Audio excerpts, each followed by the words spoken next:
Going to talk today about role of martial arts in our life today.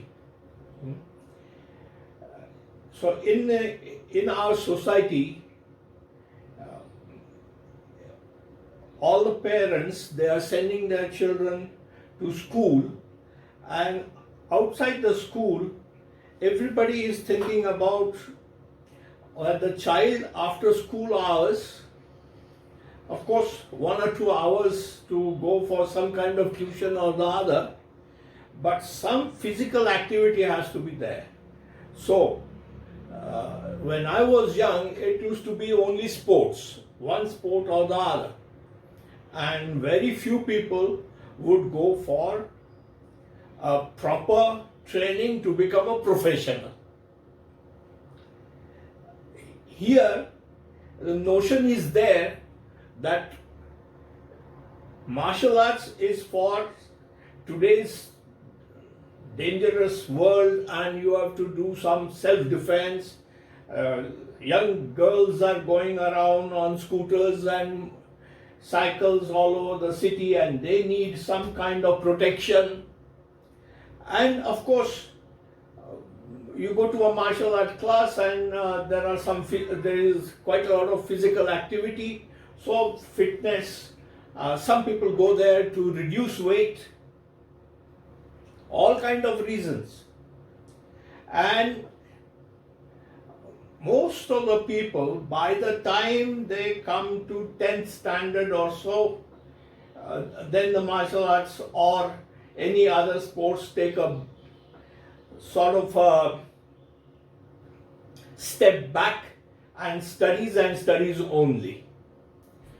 Once people pass out of their schools and colleges, hardly anybody goes for martial arts or training of any kind because it serves no purpose, so they think. So we want to today talk about how if you're serious and if you understand what you're looking for, how these things like martial arts of different kind can help you in your life and career. So let us break down a couple of things. There are some people who would like to do this professionally. That means somebody would like to become a professional fighter, mixed martial art fighter. Then there would be professional boxers and there would be professional wrestlers. So there are only 3 types. In this, if you're serious, you can make a career in wrestling, mat, as well as earth, mud wrestling, and you can make a career in boxing. Rest of the martial arts, karate is there and wing-chun is there and aikido is there and so many different kinds are there. Taekwondo is there. On a very small, he's saying you have Kalaripayat from Kerala. All these things, they don't last with you for some longer in your career, in your life, and there is no money in it. So then there are some people who run classes and make some money on or careers teaching martial arts. Now the trouble with having these kind of classes is that naturally the parents don't want children to get hurt, and as a result these kind of martial arts, karate, taekwondo, wing chun, they remain as restricted to katas and just movements and fitness. But real fights are not held. Full contact fights are not held. And if you hold a full contact fight, there is no money. Because in India, there is no serious mixed martial art training, so you cannot become a professional in that. You might be able to become a good quality boxer and go for Olympics, and few Indians have managed Vijay saying very few, and he is already only up to a level, and very difficult to become world champion. He is the first professional who is fighting professional. Yes. Wrestling, because India has a tradition in wrestling, there is quite a lot of money in it. Then there is another class of people who become either gundas, or if they are physically very big, they can become bodyguards or bouncers or something of this kind, which is again, they vary in their capabilities, because nowadays if you want bouncers and these kind of strong arm tactics, you need to have training in guns, which is not the purpose of martial arts. So it doesn't work that way also. So now one wonders as to what is the purpose. Because for certain, you can be in Taekwondo or in Karate or in wing-chun or any one of these martial arts, and you are not going to be able to fight against anybody serious. So you have a roadside gundas coming in, 2-3 gundas coming, you always lose. You will be beaten up, because the other person is not worried about the consequences of his actions, and we are. So we are always losing. So long time back I started wondering about this, and in my life for 5-6 years I've done boxing at a low level. I wasn't very good at it because I'm a seaman, and as such very little time that I spend on earth, most of the time at sea. So to become a professional in this is very difficult, almost impossible. So I did boxing for a very short time, and then just doing normal fitness exercises.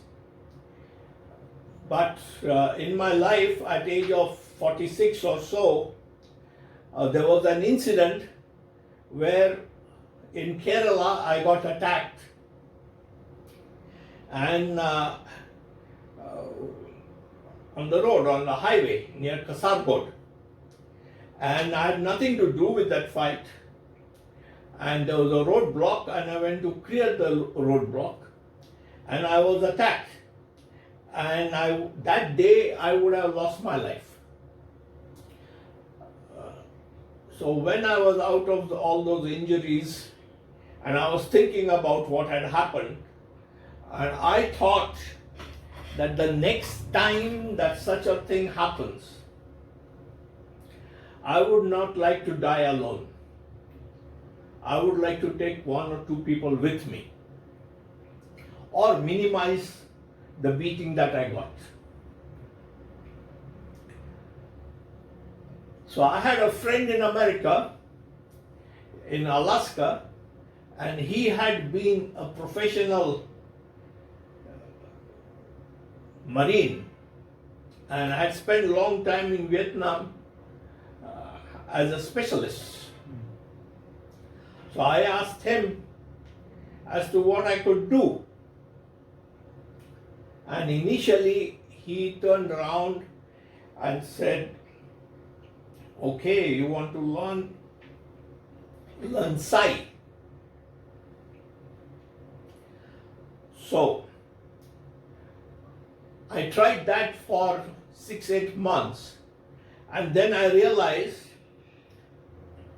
two difficulties. One was that Sai is such a heavy weapon and I possibly cannot carry it on the street. I would be able to, if I keep on practicing and become very good at it, it can be devastating for others. But definitely law will catch me no matter what, even whether I'm in the right or wrong. I would be caught because it shows intent that I'm coming out with a serious weapon. So it's no good. Plus it gives a warning to anybody who is facing you. So the next, I told him my difficulty, and he turned around and he said I should try Arnis Eskrima, which is a Filipino martial art. And from age of 46, I am into that. So what is an Arnis Eskrima? It's just a stick, short stick, 29 inches long. And it represents an impact weapon, but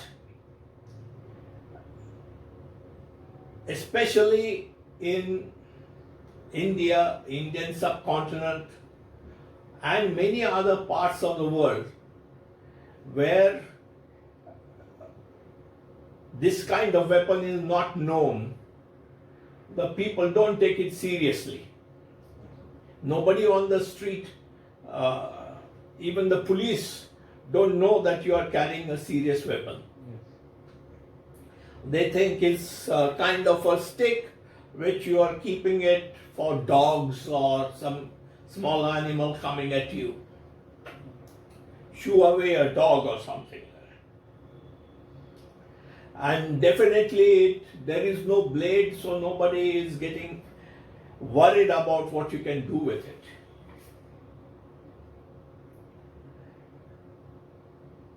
So I started practicing this, and then I went to Philippines, went to Canada, went to America, and did a lot of courses in this Arnis Eskrima. And as I went deeper into it, I found that this kind of martial art is better for a person of any age because of a couple of important points. Number one, with very little change, this impact weapon stick, short stick, also represents blades. So you suddenly, with the same movements, you are in a world where you understand different attacks which can come from blades and counters for that.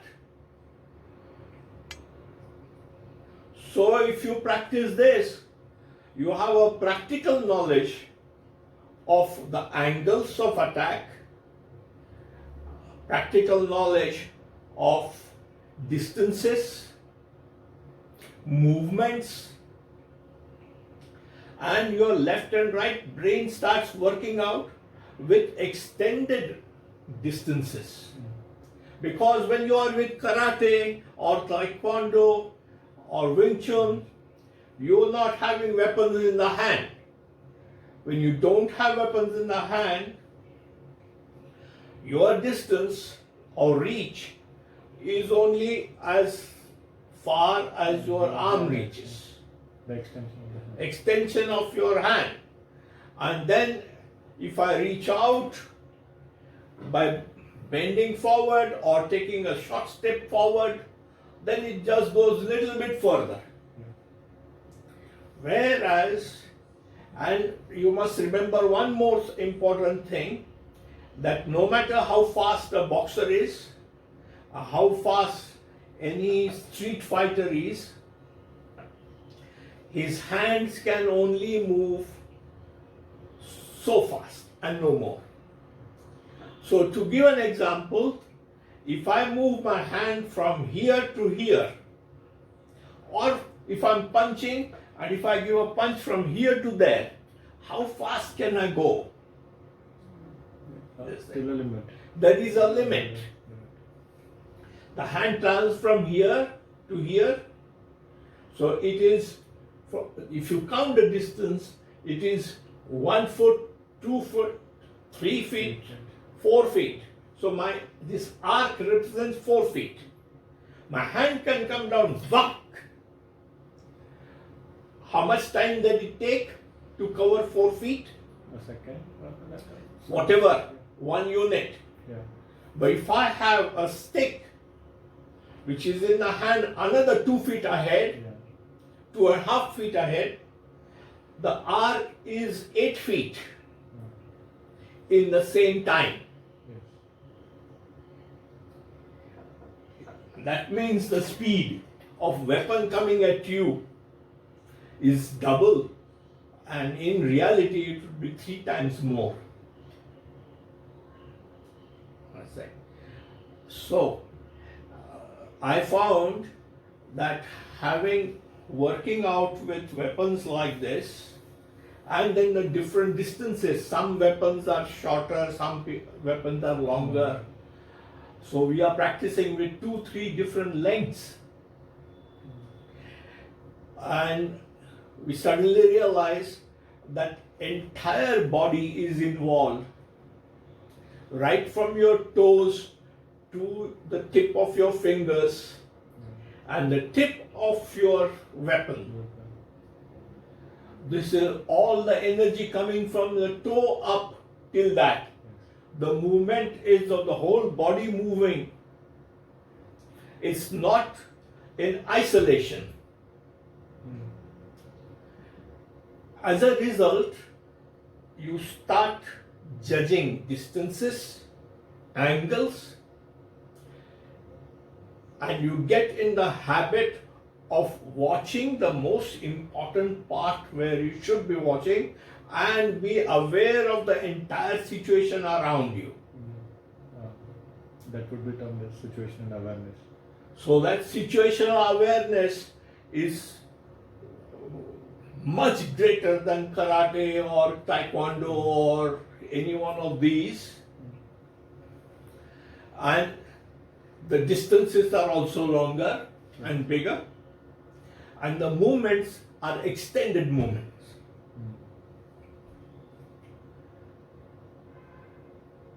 So by now I have put in, let's say, 25 years in this. And I would turn around and say that if you are serious about it, you are going to develop an ability whereby you cannot turn around and say that you will definitely win every time.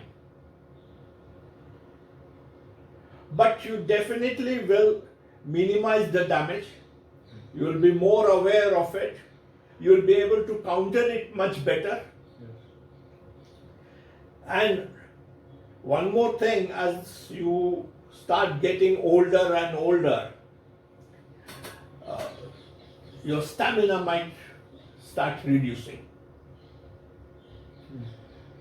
And everybody should know that if you're an older person, you become an easy target for the attackers. You hear many times that some senior citizen going for a walk in the early mornings or late evenings, and they've been accosted by motorcycle riders or Some people coming Chain up. snatchers. Yeah, they take away your rings or wristwatches. Nowadays, everybody is carrying expensive Mobile phone. mobile phones. Even if you're not carrying money, the mobile phone is 50,000 rupees or something like this. And the easiest is to target somebody who is with a lady or somebody who is looking weak, old. Easy target. People get excited, scared. 2-3 young people come and rob you just like that. Now, situation like this, and I faced some situations like this. Now I'm 76 complete, but I faced this when I was already 70 complete. And I could easily take care of this. I mean, I have no doubt at all. And when I don't have a doubt, then the other person who is facing me, he also realizes that I don't have a doubt about facing this situation. And believe me, the attack does not take place. So can you describe the situation, because let people understand what exactly happened or something? Just an overview.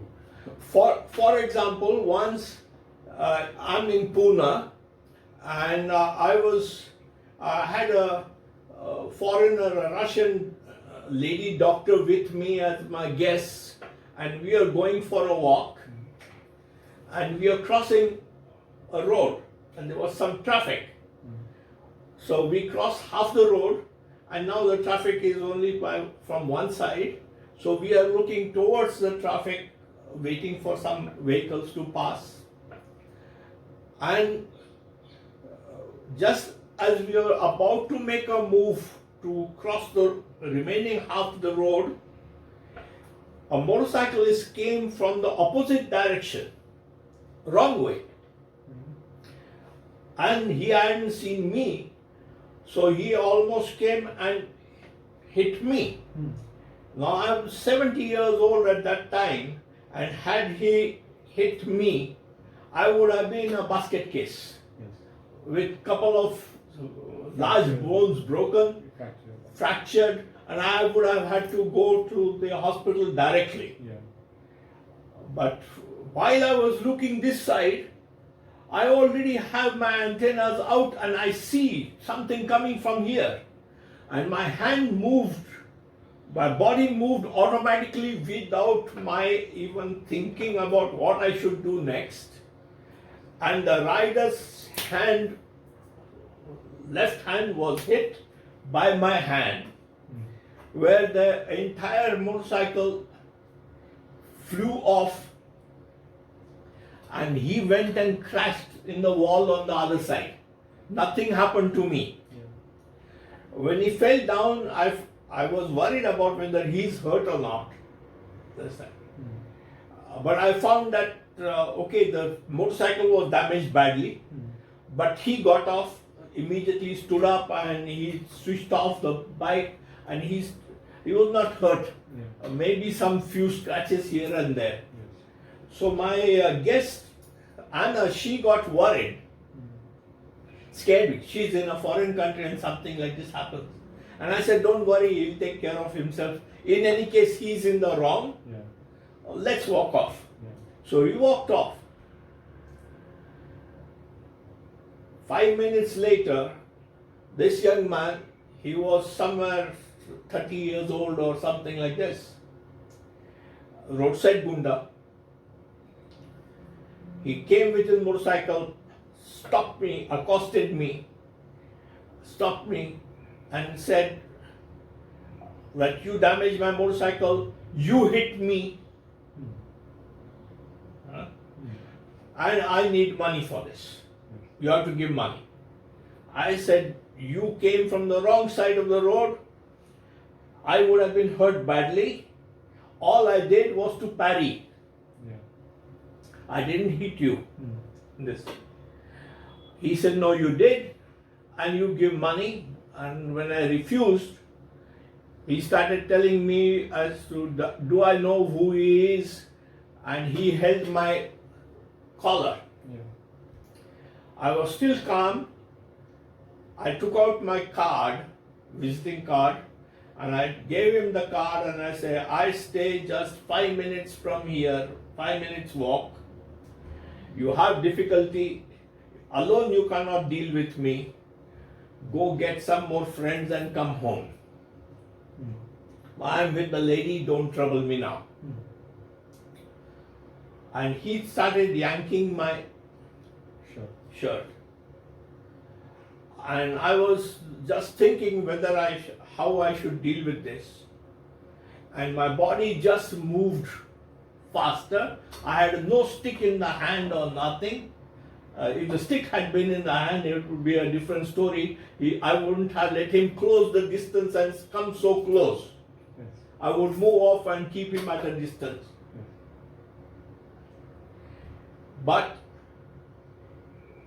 when you don't have a stick in the hand, when you are practicing daily, you are making a movement with a stick all the time. The stick is nearly 3/4 of a kilo. So you are wielding a weight in the hand all the time. Yeah. And in a day's practice, in 40 minutes of practice, we are doing maybe 1,000 strikes, maybe more. Yeah, sometimes. Many times more than 1,000 strikes. Yes. So the hand and the entire body, not just hand, is moving 1,000 times in 1 hour, easily. Yes.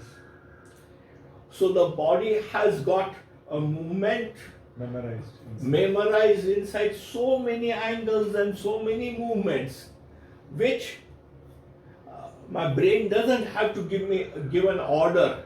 Now the situation like this, use this technique, do this, do that, nothing. The body just moved, the one hand moved, I don't even know how his hand came off, and then the second hand, left hand hit him, right across from the temple, the man fell down. Collapsed. I told Anna, we see when he gets up, we go for a walk. We walked on that walkway which is a famous walkway for people who go for an evening walk or a morning walk. After 1 hour when we came back, he was still lying there. He hadn't got off. I see him near Kamla Nehru Park, where the bhelwalas and some food stalls are there. Roadside stall. I see him many times. I've seen him off and on, maybe 20 times more. He never approached me again. Because the people like that, they realize that what you naturally displayed, not take this stance and do something. What happened naturally is so far superior to what he experienced. And I'm not upset. I'm not excited. Things happen.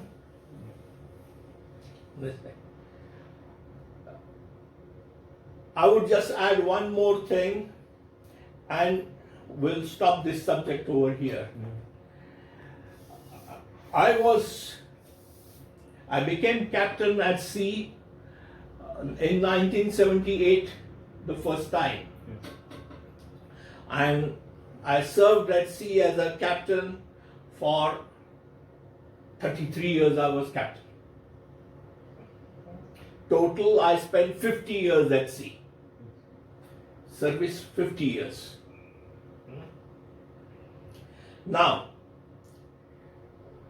I was one of the, if not the first, one of the first black-skinned captains with all European officers. So as long as you were junior officer or a chief officer, uh, you didn't have serious problem with Europeans. But the moment you became captain and everybody had to take your orders, there were lots and lots of problems. They were not work-related problems, they were HR problems. They don't want to listen to you, or they want to gang up on you. And I'm just 5'5" tall, I'm not a big man. And had I been big, then there would be a bigger European to deal with you. So the size doesn't matter. You are alone in a group of Europeans and they don't want to listen to you, they will not. And there were many times when I was threatened, physically threatened. There were many incidences, and whenever you see, what happens is that when you are in command, you can either just be in command and not exercise your command, not exercise your authority. So if you don't exercise your authority and just carry out the job, finish your contract and go home, then people like you. But if you want to kick ass, you want to get performance, and you want to exercise your authority, then the people don't like. Then there is lot of resistance. And then very few Indians, Asians were... And the Asians will not go this way. They will always be smiling and okay, you do like this, or you don't do it, okay. I have given you in writing, if you don't do it, then what will I do? It's that kind of attitude. Yes. So first 3-4 years of my command, I had n number of problems, because here in the brain I said, no, if I am the captain, I want things done in this way. And then I'm getting into trouble. And I'm never popular, and the people are hoping that somewhere or the other I have an accident and I die, or you're transferred to another. are transferred, or you don't have friends anywhere around. Yeah.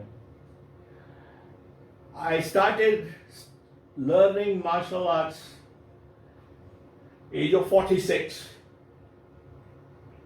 I was already captain for 12 years because I became captain at 34. Believe me, within the first 2 years,